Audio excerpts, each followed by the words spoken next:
Welcome to the CMO Spotlight, and I'm so excited today to with Jaclyn Ruelle, who is the Vice President and Head of Brand for Papa John's. Welcome, Jaclyn.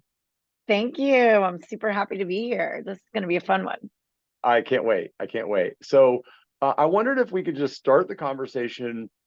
All of us are very familiar with Papa John's, but I don't think necessarily everybody understands what is, how big is Papa John's and how Yeah. ubiquitous is it in particularly the United States? Is it international? All that stuff. Yeah, absolutely. Well, hopefully everybody understands we're all about one of the most fun things ever, pizza. But we are in fact international. So combined between domestic and international, we're upwards of about 5,000 restaurants. 3,300 of those estimated are here in the States. So definitely domestic presence kind of reigns right now. But it's awesome to see the continued kind of emphasis of growth, specifically in the international markets. Um, and we are actually headquartered in Atlanta. I think it's a fun fact that not everybody realizes. Under new leadership, the company moved to Atlanta from Louisville back in 2019, and then I think, given everything that happened with COVID, folks didn't know that we had a presence here. But yeah, for anyone in Atlanta, we're right over at the Battery near where the Braves play. Um, and I think what's important to say about us as a pizza company, we're one of the big four, as you say, but I think we've got one of the most incredible kind of innovation tracks when you look across QSR in general. And it might seem like a simple product, we sell pizza, but I think the things that we're continuing to bring to the marketplace to kind of tantalize the taste buds, as we say, has been it's been really amazing to watch and be a part of this past year since I've joined.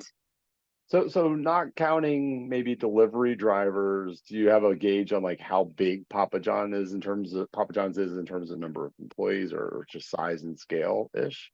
Oh yeah, it's a good question. So to give you a sense, we have about 200 employees that sit here in the corporate office in Atlanta. Hmm. We still have some of our friends in the secondary corporate office still in Louisville, so maybe like another couple hundred. So give it about 400 strong on the corporate level, and then you're going to stump me on this one question out in the field. But as you can imagine, between our QCCs that are called, we own our own supply chain.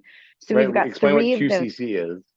Oh, it's our quality control centers. Okay, great. So we own our own supply chain. So when you think about something like our dough, which is a really special part of our ingredients, we don't have freezers in our restaurant. So we are fresh, never frozen, six simple ingredients.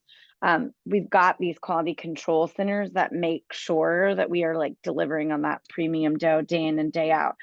So we've got our teams at the QCCs, and then the vast amount of people that run our restaurants every given day, as well as those field teams that support the different markets. So it's up into the thousands. I'm gonna fail Yeah, myself on that's fine. remembering the number exactly, but of course you mentioned as well, and all of our delivery drivers that are making sure that pizza gets right into your home.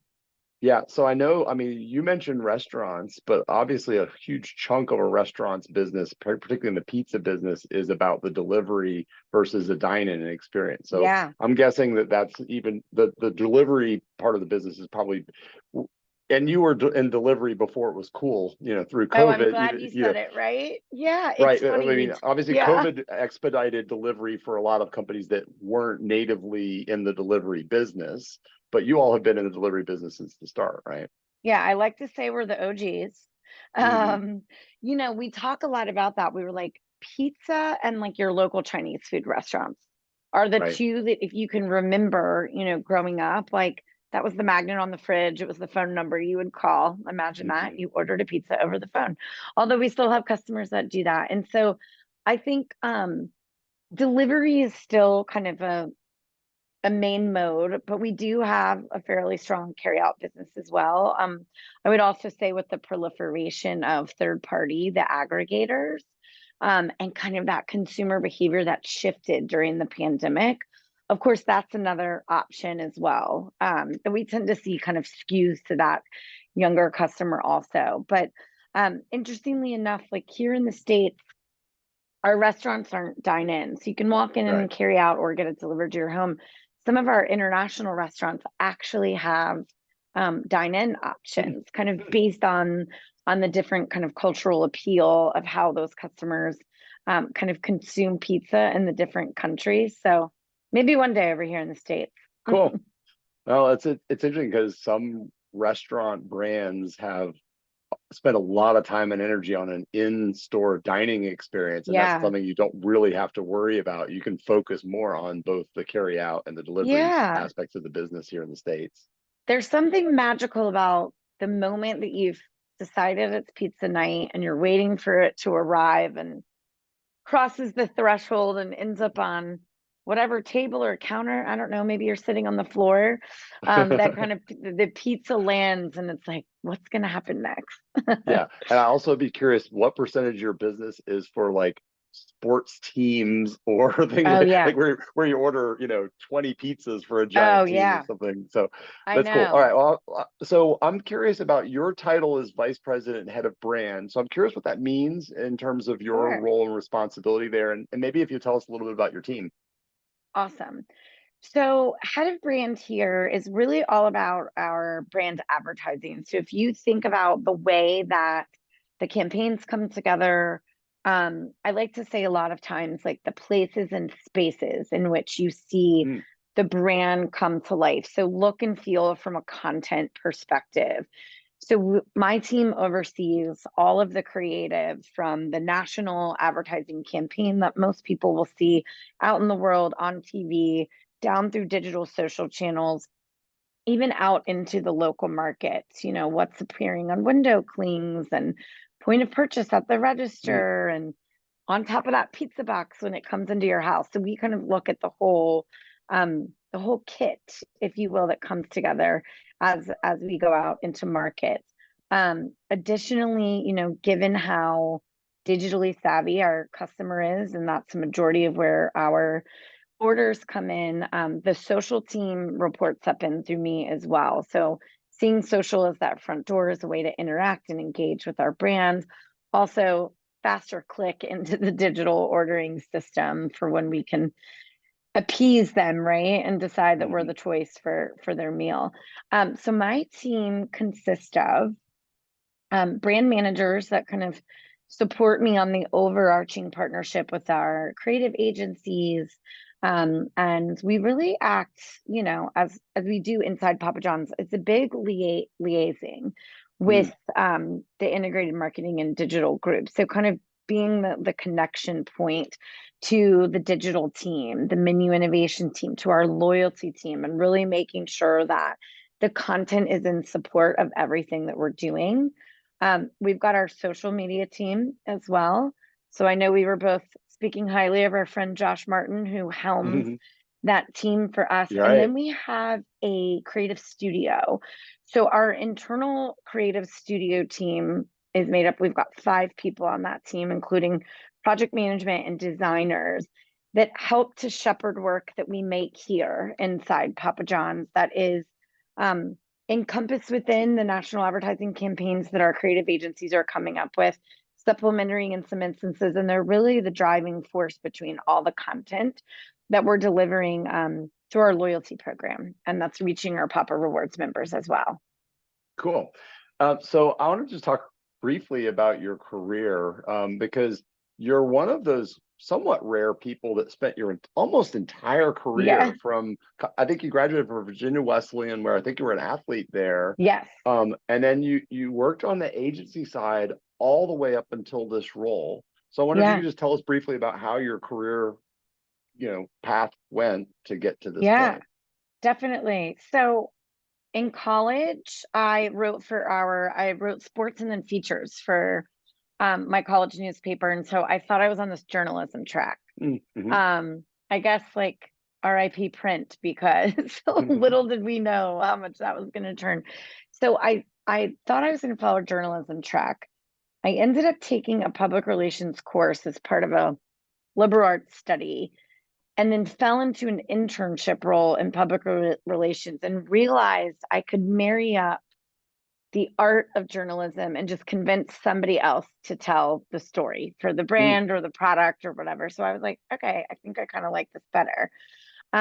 So I started my career in the earned world, and I worked between small to mid-sized, to then I eventually landed at a big creative agency, really honing the art of storytelling, and landing those earned headlines. And when I made it to Mullen Lowe in Boston, which was like the first, I'll call it like big agency that I yeah, worked for right. creatively, I shifted my role kind of a bit organically internally because I was quite obsessed with the wild, wacky creative ideas that were coming out Mm, of awesome. the creative floor. But I was like, they're not quite understanding how to land the headline with this idea. So, Hmm, I hmm. would swarm in as like the third leg to a art director and copywriter stool and be like, okay, what if we thought about the idea this way? So I started to become this almost like integrated creative earned role. Um, Spent 9 years of my career there, and then ended up building a group at the Martin Agency in Richmond, Virginia, that we called the Cultural Impact Lab, that was all about helping to develop creative work that this is my phrase, that transcended the T's. So the TV screen and the trade outlets. Now, God Hmm. love both of those things, but knowing the way that consumer behavior is shifting, and cord cutting's been going on forever. And is anyone even seeing the commercials to like Adweek and Ad Age? God love them always. But like, how do we get these conversations in culture? How do we get the Instagram handles talking about us? How do we Right. pop up on Reddit threads? And so just thinking differently about the way advertising reaches people. So I played my whole life on the agency side, but I remember the moments where you'd work for a client that was really inspiring or inventive, and I always kind of said, there's this curiosity kind of scratching at me about what would it take to be a client? Could I go be a great client one Hmm. day? And so the Papa John's opportunity came knocking. And it wasn't, something that I was like, it's time for me to go see if I'm gonna be. It came at the right time, and it was the right opportunity for me to jump on to a brand that was in the midst of a transition and a pivot, all new leadership. And I could see the opportunity to actually provoke change and truly kind of put my thumbprint on something and actually feel like there's a there's a company that has a great history here, but that wouldn't stifle me in being able to be part of the next evolution, right? I Hmm. didn't want to run up against the like, oh, we've done that a number of times. We've tried that Right. before. I wanted to actually be part of writing the next chapter for this brand. And so that was really why it became such a coveted opportunity. And I was like, well, it's time to jump. Here I go. And you moved from Richmond, Virginia, from Martin Agency to Atlanta for the gig, I, right? I did. We relocated Okay. down. So it's really important to us that we're all getting back into the office. And, like more than half of our team of Papa John's are restaurant workers, and they're in the Right. restaurants every day making it happen. So the fact that we can all be in Atlanta together and come together in the office is important for the people that come to work here. Yeah. So I'm curious if there's a piece of advice that you either wish that you'd gotten early in your career, or maybe you'd give to some young marketer that's just starting Yeah. out in the marketing career. Oh, I think about this a lot actually. Because I've been, I just celebrate. I'm like 1 year and 1 month in. I guess I should say I'm 13 months into the gig. Yeah. Um, it, I wish I would have taken more business classes, Oh, you yeah. know. Yeah.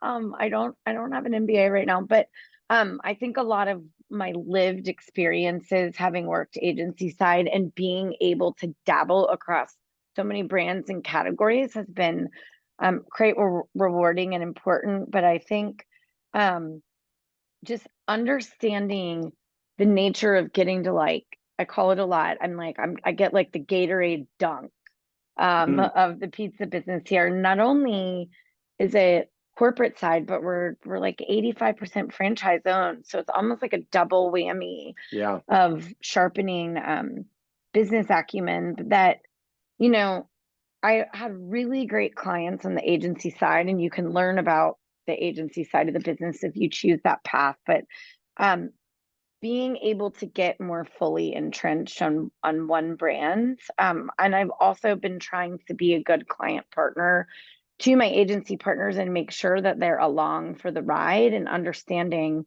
the ebbs and flows of the business. So I definitely think I would say curiosity and just be the sponge. I like to kind of subscribe to this idea of being a lifelong learner. Hmm. And just because you graduate college or maybe you stop at high school these days, I don't know, it doesn't mean you can't stop finding ways to learn something new and kind of advance yourself. So I think I would recommend to always kind of find that curiosity spark and keep learning. I love that. And so that leads me to a question that I was going to ask you a little later, but I'm going to ask you now Yeah. is, are there certain values that you either want to demonstrate as a leader or maybe values you would demand from somebody to be a part of your team? You mentioned curiosity. I'm sure that that's important, but what Yeah, other values definitely. are really important to you?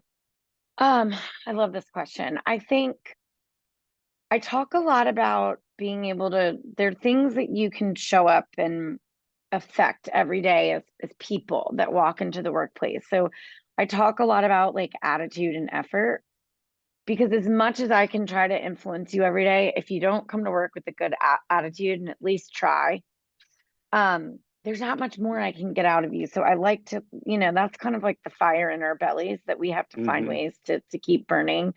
I also like this idea of a value of just like be the change you want to see. Hmm. I Hmm. think a lot is you just think about workplaces in general, a lot has changed about an employee and their expectations of an employer. And, what does work-life balance look like? What does Hmm. workplace behavior look like? What does my workplace even look like? And I think that there's been Dress code has changed. I know, like Dress for there's an work has changed too. Yeah. evolution, right? Hmm.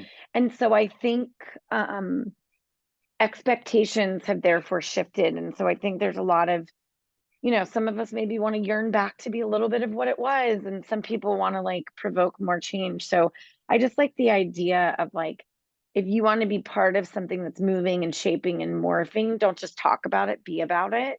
Hmm. Um, Kind of lean in a little bit to it. Um, and then I love this idea of just like having a little grit. I think like Yeah. what we do, what anyone does every day. I mean, one could argue what the toughest careers are, but I think we have a really special opportunity as we wake up every day to sell something that people love. Like Hmm. people are obsessed with pizza. That's what we put out into the world every Hmm. day. So I think, and sometimes it's hard.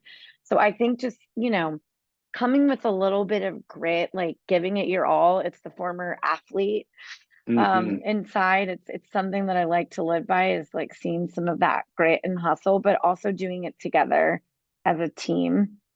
Well, I'm a it's big teamwork person, like group think, like rallying everybody together. I'll bet those values, a lot of those values came out of being an athlete, and particularly Oh in yeah. team sports athlete. And you carried those into your post college life and your professional life, and Oh yeah. those are lessons that you learn early that become hugely valuable. I think probably later in your career. Yeah. Um, I'm curious if you're attracted to other former college athletes in terms of team members and working with former athletes, knowing that they have that same kind of drive and teamwork and competitive spirit, all of those Oh things that you yeah. talked about. Oh yeah, for sure. I mean, if you at Papa John's too, there's a lot of sports fans. So like if you get out of a meeting without a sports reference or a metaphor, like I don't know who was in your meeting. Um, but no, definitely. And listen, I'm also very mindful, like if I attracted a bunch of me's, like we would we might be like a crazy, like 10-headed monster also. So I'm mindful of like if I brought like the competitive edge of everybody. But I do love a former athlete. I think they come with, there's a lot of things. They come with a level of hustle and camaraderie mindset.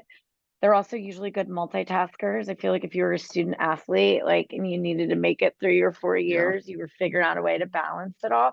But I also I like to look around and make sure we're balanced out across the team as well. We just did a lot of disc assessments here at Yeah, Papa right. John's recently. We did a refresh on those, and so looking to see that you're almost balanced around the Hmm. quadrants, because I think it's if you become a team of all of the same people, and me as a Right. leader, if I was a team of me's, like there might be some really amazing things that are happening, and then there might be some things that we needed to check ourselves on, Yeah. right? Some blind So spots for sure. yeah, so I take inspiration from people that come to the table with different lived experiences as well. So I think that's important, that kind of like shapes the whole structure of a team.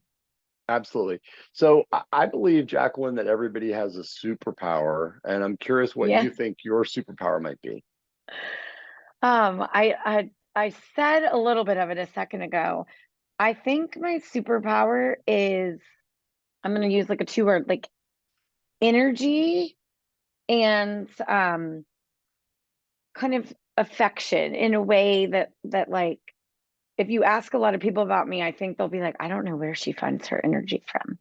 My mom said I like came out of the womb like kicking with it, but I think I'm very easily like excited. I get really excited about most things, and I bring probably an unmatched energy sometimes, which might be like a turn off to some people, but I do think it's my superpower, because I think it has gotten me to where I am today, but I also think it allows me to like rally teams and get people kind of all running towards the same thing, the same goal, the same North Star in mind. So I do, and I think when it catches on, it is infectious in a way.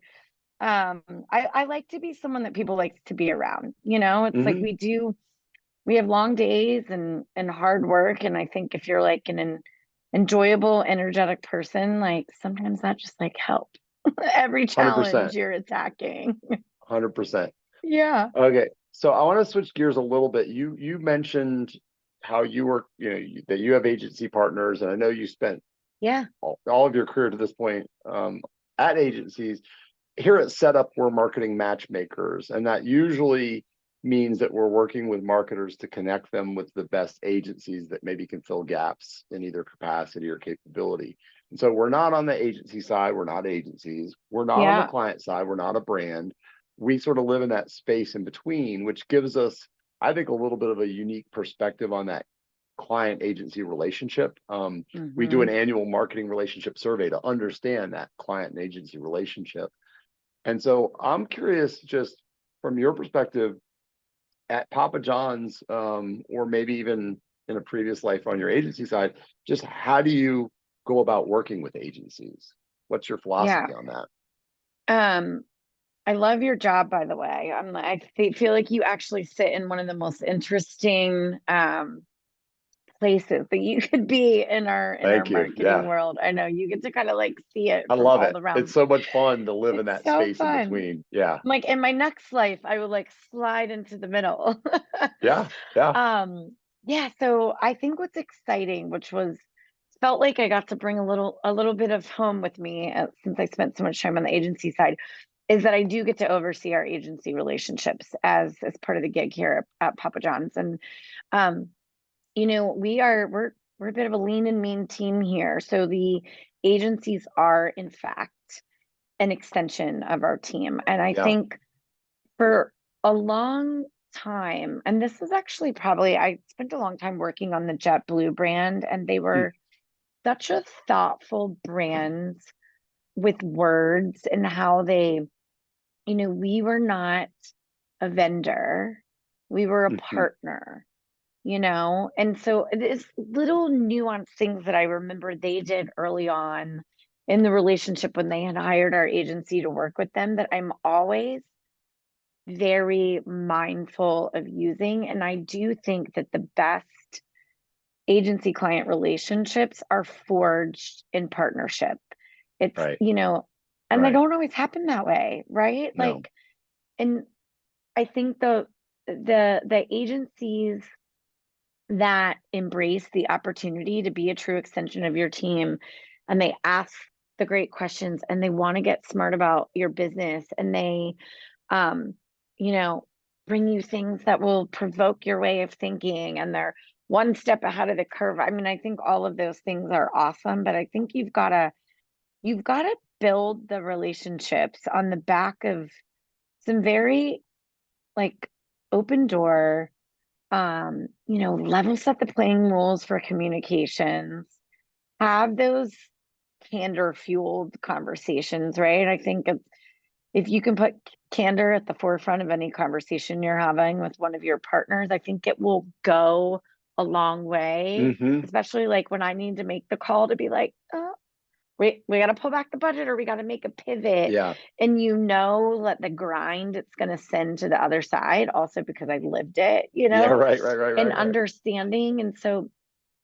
I really think what's been awesome is like in this past year, I have been so mindful of how do I become the input to their output, which is Yeah. how can I be the best client partner possible, bring them along, educate, explain as if they are on the inside so that everything we do together is that much better. Yeah. And I think that's a lot of it, Well, I like, I think you get a lot better work out of the agency if you do that than yeah, if you hold back a lot of things behind the curtain and aren't really looking at your agency as an extension of your team. right. You get better work because you're doing that, I think.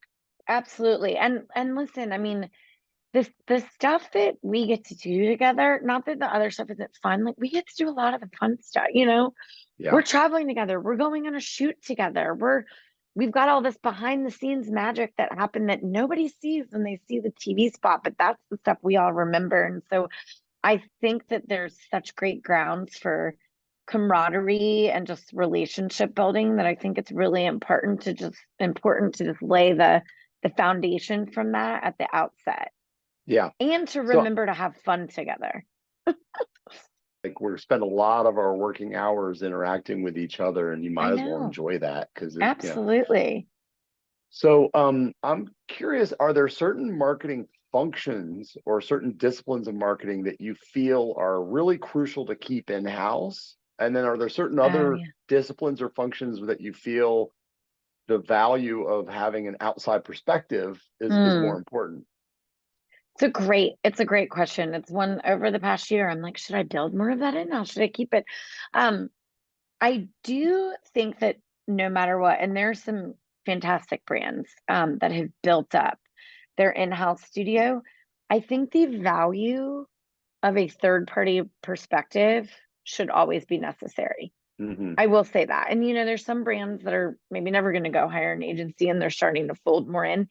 There is something to be said about someone that is not drinking from the fire hose every day to Right. to come in from time to time and like offer you a little perspective, because I think sometimes we like put so many blinders on, or we're influencing ourselves because we're sitting here toiling over stuff every day. It is quite validating and often eye-opening to have that third party perspective from a strategic standpoint.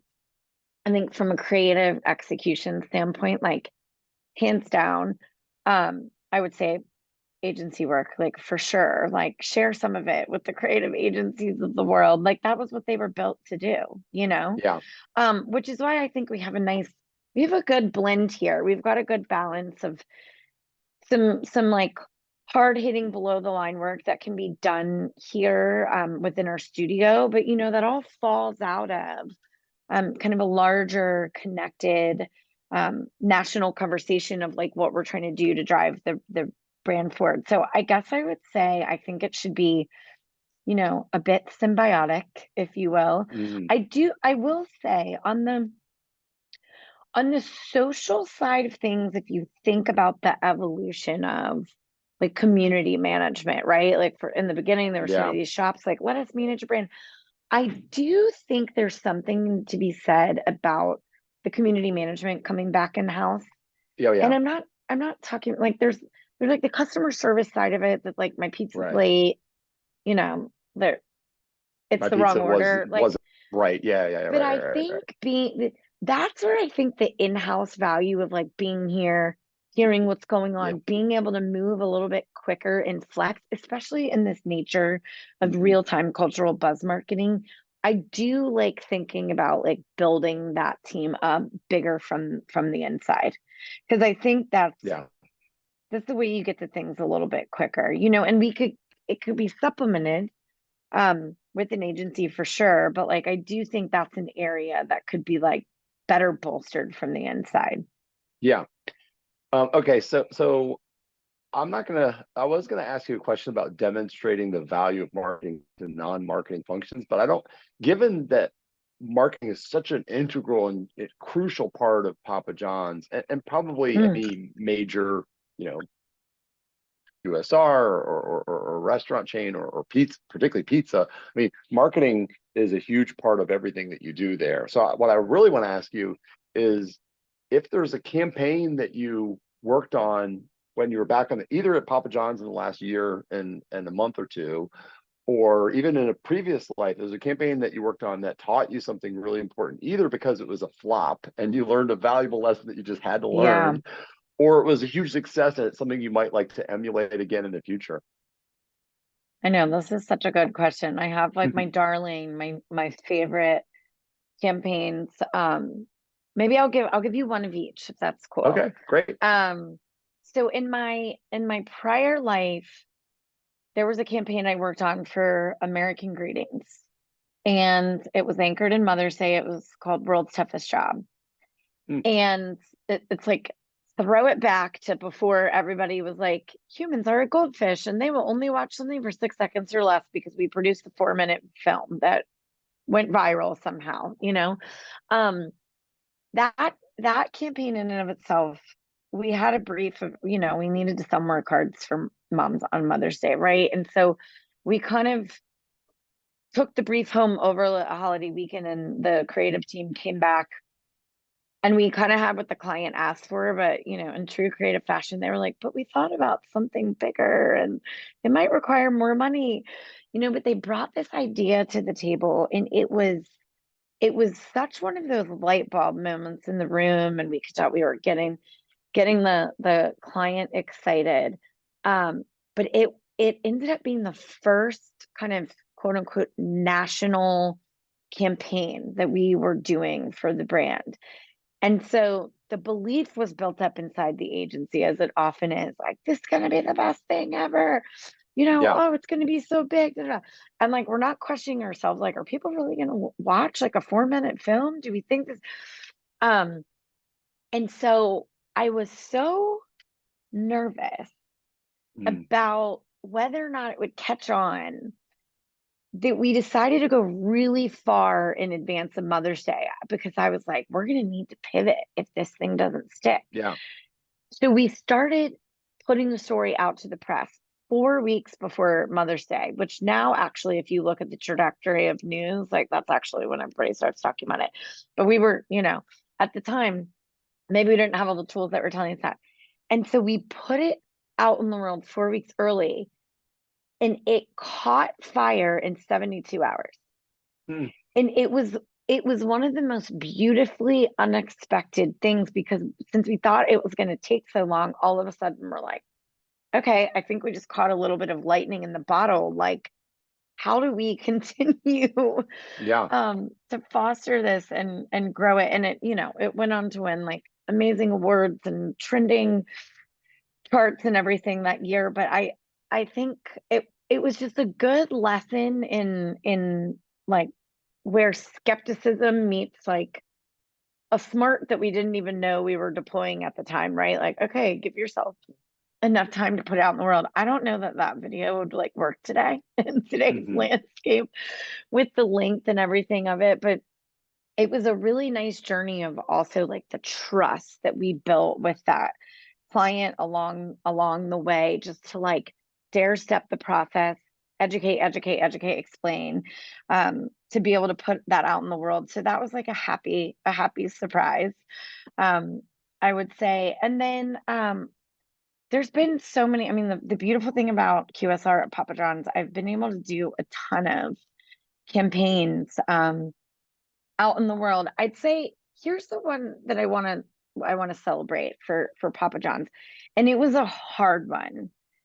And we still didn't sell as many as we wanted to of the product, right? But it was the first time that we came together inside the wall, and not the very first time, but it was the first time at Papa John's we actually oiled what I'd call like the 360 machine. And we like forged the disciplines together that were all kind of humming and in connectivity, but we partnered with our friends at Pepsi Frito-Lay. Pepsi's our official exclusive beverage partner at Papa John's. We partnered with them to launch a Doritos Cool Ranch Papadilla, which is our like Italian sandwich Yeah. product. And um, a lot of what we did in that moment is we needed to try and get a new customer base talking about us with Gen Mm. Z. And so we went on a rampage, if you will, to go enlist kind of this army of Gen Z influencers or talent that speaks to the Gen Z audience really well. And we took on like 25 different influencers to permeate different facets of the web. They were showing up in gaming chats. They were taking to their TikToks. They were going on Instagram. It was in the middle of the NBA finals. And so we had the Knicks were playing the Heat, and like two of the guys on the teams walked through their respective tunnels in a piece. We like activated tunnel drip, as I like to say, in a piece of merch that we had kind of exclusively created for them. It was like a holiday weekend. We flew aerial over the Santa Monica Pier and put our message in the sky. I just think it was such and it was tough because when you look back, it's like, all right, well, like it didn't necessarily get us as many papadillas in hands as we wanted to, but there were some good learnings here about the way that we found sparks of internal collaboration and engagement with that new demographic that's kind of the up and Mhm. coming pizza lover, with the Gen Zers of the world. So that's when, it still lives as a challenge, but I think there were a lot of things that we did to put the right marketing mix together that I think we would go back and decide, how do we do what we did together as a team again, and Yeah. kind of get some of that behavior down to really think holistically about all the places and spaces where we could be reaching our customer. Yeah. Great. All right. So I want to wrap things up with a couple of fun, they're not related to marketing necessarily, Okay. but kind of quick hitters. So the first is there a sports team or a band or a book or a Oh, quote or a movie that really inspires you, or TV show, that really inspires you? And what is it yeah. about that thing that inspires you the most? Yeah, I love it. I used to have this little placard that sat on my desk that said hustle hard. Hmm. So I think and I passed it on to a former colleague when I left my job in Boston. He was fighting cancer. So it was very Oh, wow. special for me to be Yeah, like, yeah, yeah. I Wow. actually think that you deserve this now. Mm. So it was a good like pass along to give to the next person. I think that's kind of like a quote that I think like kind of it's like my chest beating, like it's always like resounding in me, even on like the tired days. It's like, okay, pick it back up. Tomorrow's a new day. Um, I also think a lot about in my like sports lane. Um, I love the movie A League of Their Own.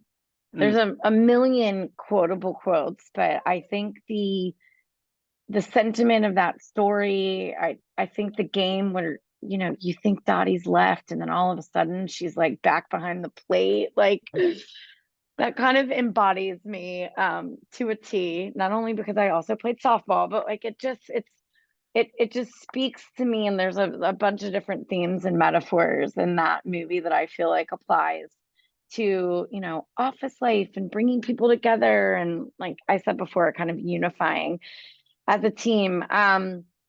The last one I'll leave you with is I've been reading the Marcus Collins book right now. If you're familiar with it, it's called For the Culture, Hmm, and it's all about the power behind why people buy hmm, and the different influences. And so I've been, I'm marking pages, I'm folding them over. I don't have an audiobook. I got the physical book because I'm like, I think I'm going to want to come back to some of this. And there isn't like one key thing that's standing out to me right now, but I just think the whole approach he takes that's just zooming in on the power of what persuades us as consumers, because I think sometimes as marketers it's like it's not rocket science.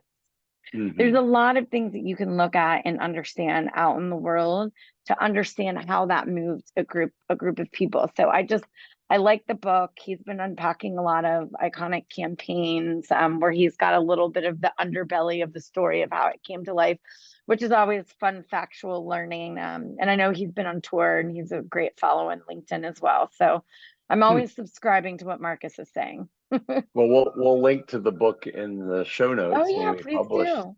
Yeah. So I guess my last question for you is outside of your family, which is just too easy of an answer, kind of an obvious answer. Where do you find joy? Do you have hobbies or things that inspire you, from outside of work? Yeah, absolutely. And it comes serendipitously. I just got back from a trip. I love to travel. I love Mm, to see other places in the world. I love to actually pretend that I'm a local and not a tourist. right. Um, and it also makes me so happy when I take my knowledge and pass it on. I had friends that were going to New Orleans this weekend for the first time. I was like, I've got the list for you. They showed Yeah. it to somebody local to New Orleans and was like, did a local person write this for you? And I'm like, yes. Um, yeah, I love live music. I love concerts. So yes, I was on the tours of the summer. I saw Taylor, I saw Beyonce. But I love to just go. I think there's something cool about everybody being together in a stadium and Hmm. singing songs and kind of dancing and rocking out together. So I'd say travel and music. And my last one, I really like to study the art of wine. I Hmm. think that winemakers have such interesting stories about how they got into it and what they think about when they're creating their next, blend or whatever, and like what the seasons did to certain years of the crop. I think Right, it's right, right. it's just it's a guilty pleasure because I like to drink the wine, but it's also so interesting to me Yeah. um to learn about it and just study and then therefore travel to different regions of the world. Well, the wine is interesting on many levels, but to your point, there's a provenance or a story, of each wine and the winemaker and the Yeah, region and the I grape know. and there's a lot of And the different levels soil. and layers to it. Right. And the soil and the Yeah. weather that particular year that Right. that Was it a vintage was rainy made. year? Right. Right. That's Yeah. cool. Okay. So now I have to ask you, like, if you're getting a large Papa John's pepperoni pizza, what's the optimal wine to drink with a Oh my large God. I knew pepperoni you were pizza gonna from ask. Papa John's? It's the wine we haven't created yet. Um, oh gosh, I know it's such a good question. I either go with the cab Yeah. or I'm going with some sort of red blend. I've Okay. been like Fair. maybe a Sangiovese. Yeah. Maybe I've been on the like Montepulcianos lately. I've been in my Italian region. Awesome. I love it. Yeah. Oh, well, pizza, originally Italian. That makes sense. I know. I'm hearkening Awesome. back to the ancestors.